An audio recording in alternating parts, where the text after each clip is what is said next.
Hai guys, welcome to Errol Chess. Terima kasih sudah klik video ini. Gua akan bahas permainan dari Magnus melawan Pragdananda untuk peringkat 3 di ajang Freestyle Chess Las Vegas yang sedang berlangsung. Ya, kita tahu calon juaranya akan direbutkan oleh Hans Niemann melawan Levon Aronian. Magnus semenjak kalah sama Levon ya. Ya sudah, dia hanya paling tinggi peringkat 3 guys. Langsung aja kita bahas gamenya. Prag pegang buah putih, Magnus pegang buah hitam. Dengan format waktu 10 menit 10 detik.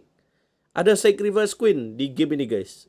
Jangan lupa like dulu, share, subscribe, dan jadi langganan di YouTube Errol Chess untuk dapetin konten eksklusif mulai dari 30k guys. Prag memulai dengan langkah E4, pion center, dijawab C6. Ini bukan pembukaan karokan ya teman-teman, ini freestyle chess. Jadi bebas saja, karena putih C3 kemudian F6. Kalau catur normal kan nggak boleh nih main F6 ya. Kemudian putih D4, hitam E5, putih F3, perkuat petak center. Lihat ini, hitam dobrak dengan D5. Wow. Putih bishop ke petak D3, hitam kuda ke petak D6. Putih mainkan bishop F2, hitam makan E4, dimakan lagi dengan pion dan kemudian bishop E6. Putih melanjutkan dengan rokade pendek ya. Kemudian hitam kuda D8 ke petak F7. Sudah lihat evolution barnya perlahan tapi pasti meningkat untuk putih. Kenapa ya?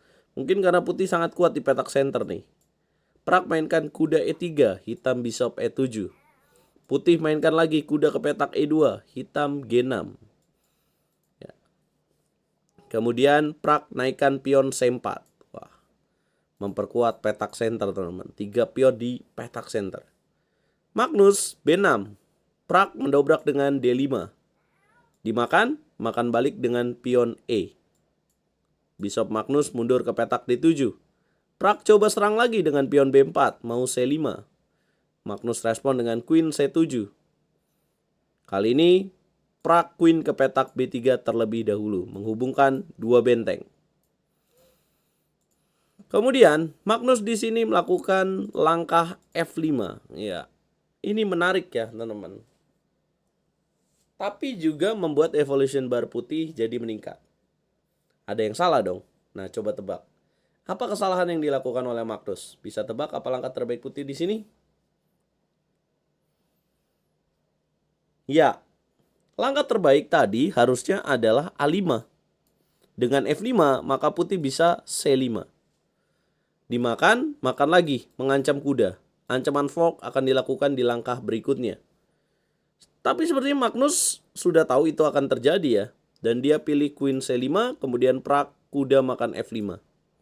Ada ancaman discover attack. Jika Magnus di sini memilih menteri menghindar ke petak A5, maka putih akan lakukan kuda G7, raja F8, dan kemungkinan kuda E6. Apabila hitam raja G8, memang tidak ada satu pion pun yang didapatkan oleh putih. Tapi sebenarnya Magnus tidak menyukai posisi ini, karena bentengnya akan terkurung di petak H8. Ya, kita tahu bahwa kita harus bermain dengan buah yang aktif. Maka Magnus di sini lakukan langkah yang menarik. Sacrifice Queen.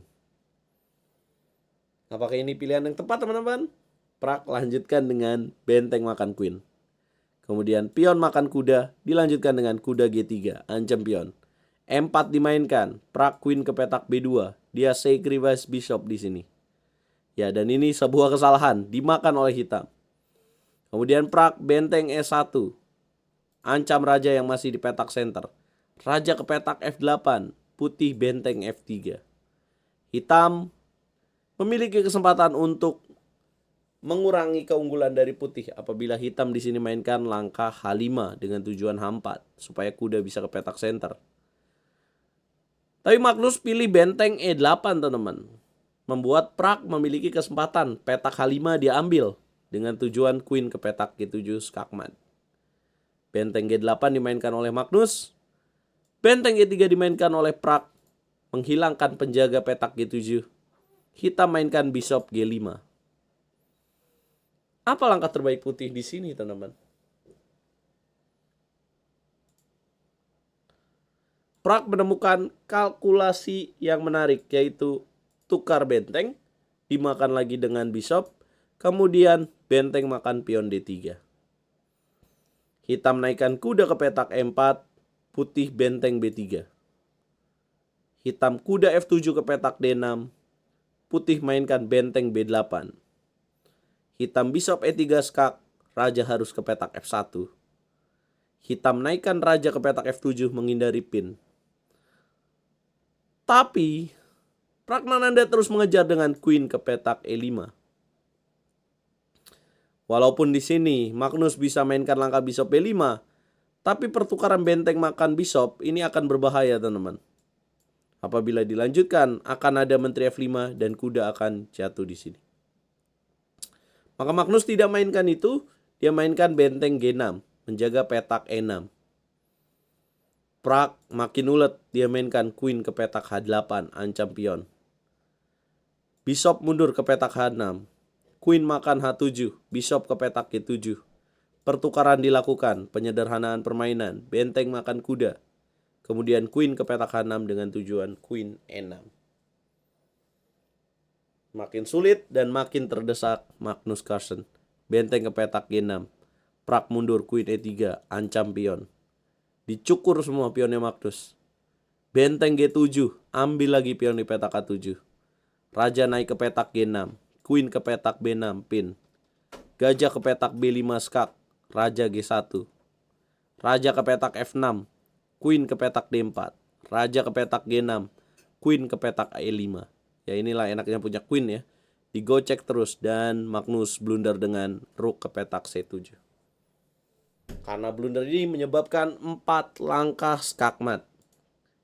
Kalian tahu apa yang harus dimainkan oleh putih untuk bisa 4 langkah skakmat? Yes, benteng ke petak G8, raja ke petak H6, queen ke petak E6. Akhirnya Magnus menyerah karena jika game dilanjutkan, raja ke petak H5, queen ke petak G6, raja ke petak H4, dan boom, staircase checkmate.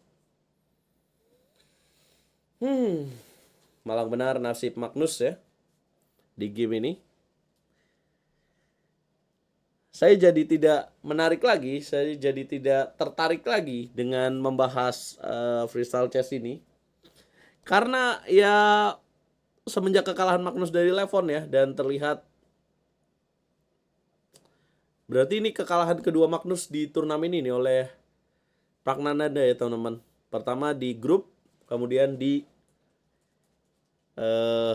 knockout. Apa komentar kalian teman-teman? Jangan lupa like, share, komen, dan subscribe. Apakah Magnus ya? Ada apa dengan Magnus teman-teman? Apakah Magnus perlu belajar lagi untuk bisa jadi juara catur 960? Karena satu-satunya juara dunia yang belum dimiliki oleh Magnus adalah catur jenis ini guys. Berikan komentar kalian.